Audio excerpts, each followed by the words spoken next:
শ্বশুরবাড়ি, কারণ আমি কোথাও যাই ঠাই না খুব একটা বেশি। তোমরা আশা করি ভিডিও দেখে বুঝতে পারো, কারণ আমার বর সময় পায় না, যেটা তোমাদের বললাম ভিডিওর শুরুতেই। তো আজকে বেডশিটটা আর গরমকালে না হেভি মানে বেডশিট মানে তাড়াতাড়ি নোংরা হয়, ঘামের গন্ধ হয়ে যায়। তো আজকে বেডশিটটা আমি চেঞ্জ করছি। আর যে চাদরটা পাচ্ছি, চাদরটা তোমরা দেখলে হয়তো ভাববে যে কীরকম কালার হয়ে গেছে, ফেটে গেছে, কিন্তু বিশ্বাস করো এই চাদরে শুয়ে এত আরাম মানে বলে বোঝাতে তোমাদের পারবো না। এই কারণে আমি চাদরটা এখনও ফেলি না। আমার বড় বলে এত বিছানার চাদর থাকবে তুমি এটা কি পাতো। তা আমি বলি যে না, এটার মধ্যে শুয়ে যে আরাম পাবে, নতুনগুলোর মধ্যে শুয়ে সেই আরামগুলো পাবে না। ঠান্ডা পড়ুক আবার নতুন করে একটা চাদর বাড়িয়ে দেবো।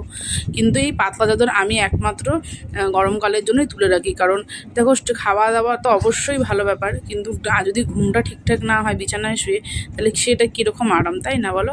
আমি আমার বিয়েতে মানে বউ ভাতে এই বাড়িতে প্রচুর পরিমাণে প্রচুর পরিমাণে বলতে অনেক বেশিরভাগটাই আমি বেডশিট পেয়েছি। তো আমার বিয়ের পর এখনও অবধি কোনো বেডশিট কিনতে হয়নি, ওগুলোই চালিয়ে যাচ্ছি। আর অনেক বেডশিট আমি পেয়েছি যেগুলো সিঙ্গেল, শুধু চাদর বালিশের ওয়ার নেই, সেগুলোর জন্য শুধু বালিশের ওয়ার কিনেছি, আর কোনো কিছু বেডশিট কিনতে হয়নি। তারপরে এই দেখো জিনিস যদি কিনে, জিনিস তো যত্ন করতেই হবে। দেখো ধুলো পড়ে গেছে।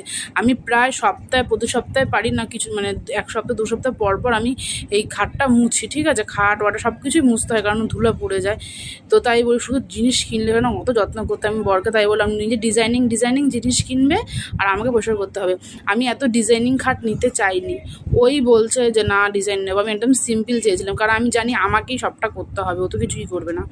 ছেলেরা তো কিছুই করে না। তারপর এই যে বেডশিটটা সব কিছু এখানে সব ঝুল পড়ে গেছিলো, সব পরিষ্কার করেছি, সব কিছু ক্লিন করেছি। তারপর এই যে এখানটা খালি ঠাকুরের সামনেটা, ওটা তো ঠাকুর পুজো দেওয়ার সময় ঠিকঠাক করি। সব গুছানো আছে এখানে, সব কিছু ঘরটা যদি আমার শোনো ঘর বাড়ি ভাঙা হোক, কিন্তু সেটা যদি টিপটাপ পরিষ্কার থাকে না, সেটা সৌন্দর্যটাই আলাদা। তারপরে যে বৃষ্টি পড়ছিল আর আমি স্নান করে এসেছিলাম। এই যে হেয়ার ড্রায়ার, আমার হেয়ার ড্রায়ার আর হেয়ার স্ট্রেটনার দুটোই আছে, আমি ইউজ করি খুবই কম। হেয়ার ড্রায়ারটা তো খুবই কম, স্ট্রেটনারটা যাও ইউজ করি, ড্রায়ারটা খুবই কম ইউজ করি। আর এই দুটো জিনিস আমার একটু কম্বো আমি নিয়েছিলাম ফ্লিপকার্ট থেকে। আমার মেয়ে হওয়ার পর আমার বড় আমাকে এটা গিফট করেছিল, আমি মা হয়েছি, ও বাবা হয়েছি, সেটার খুশিতে। তো যাই হোক, আমারও অনেক দিনের ইচ্ছা ছিল, কারণ আমার না পার্মানেন্ট স্ট্রেটিং চুল একদমই পছন্দ হয় না। আমার ইচ্ছা ছিল আমি এই যখন ইচ্ছে হবে তখন আমি করব, ব্যাস। তারপরে যেমন নর্মাল চুল, ওটা আমার বড়োরও পছন্দ না, আমার মারও পছন্দ না। আমি চুল কাটি, সেটা আমার বড়োরও পছন্দ না, আমার মারও পছন্দ না।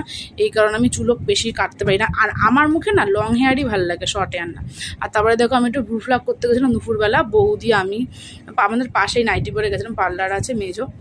তো যে সন্ধ্যাবেলাটা ঘুম থেকে ওঠার পর তখনও আমি জানি না আমি কোথায় যাব না যাব। আমার বর হঠাৎ